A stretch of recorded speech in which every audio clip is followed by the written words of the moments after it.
দুজন বান্ধবী, জয়া ও মায়া। তাদের সম্পর্ক ছিল দারুণ। একে অপরকে ছাড়া যেন তাদের চলতই না। কিন্তু সময়ের সাথে সাথে সেই সম্পর্কের মধ্যে দূরত্ব তৈরি হতে শুরু করে। জয়ার বিয়ে হয় শহরের এক ধনী পরিবারে। বিয়ের পর তার জীবন পুরোপুরি বদলে যায়। রাজরানীর মতোই তার অবস্থান, বাড়িতে অসংখ্য কাজের লোক। কতজন কাজের লোক আছে সেটাও যেন সে নিজে ঠিকমতো জানত না। জয়ার কাজ ছিল শুধু বসে বসে হুকুম করা। অন্যদিকে মায়ার জীবন চলছিল আগের মতোই, সহজ, স্বাভাবিক আর সুন্দর। প্রতিদিন সকালে ঘুম থেকে উঠে সে নিজের সব কাজ নিজেই করত। এত কাজের পরেও তার মুখে থাকত না কোনো ক্লান্তির ছাপ। দুই বান্ধবীর জীবনের দৃশ্যপট যেন একেবারেই আলাদা। একজন শুধু আদেশ দেয় আর অন্যজন নিজের দায়িত্ব নিজেই পালন করে। মায়ার একটি বিশেষ গুণ ছিল, সে হস্তশিল্পে পারদর্শী। পুঁতি, পাথর ও ঝিনুক দিয়ে সে নিজ হাতে তৈরি করত অসাধারণ সব গহনা। একদিন জয়া মায়াকে একটি প্রোগ্রামে আমন্ত্রণ জানায় এবং বলে, তুমি তোমার সবচেয়ে ভালো পোশাকটি পরে এসো। প্রোগ্রামের দিন মায়া তার আলমারি থেকে সবচেয়ে ভালো শাড়িটি বের করে। যত্ন করে শাড়িটি পরে নিজেকে সুন্দরভাবে সাজিয়ে তোলে। আয়নার সামনে দাঁড়িয়ে বারবার নিজেকে দেখে, কোনো কমতি আছে কিনা নিশ্চিত হওয়ার জন্য। এরপর সে প্রোগ্রামে যায়। কিন্তু সেখানে গিয়ে মায়া কিছুটা অস্বস্তি বোধ করে।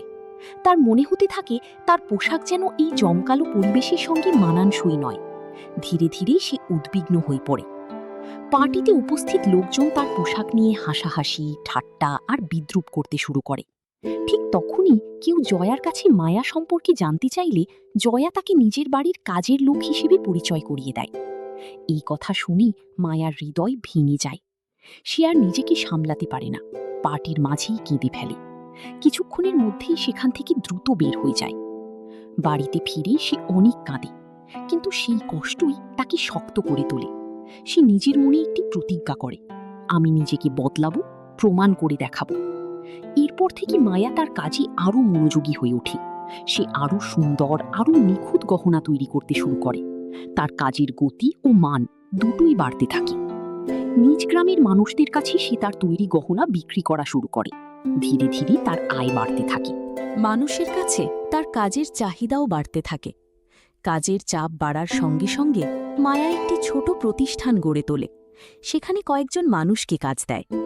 সময়ের সাথে সাথে সেই প্রতিষ্ঠান বড় হতে থাকে।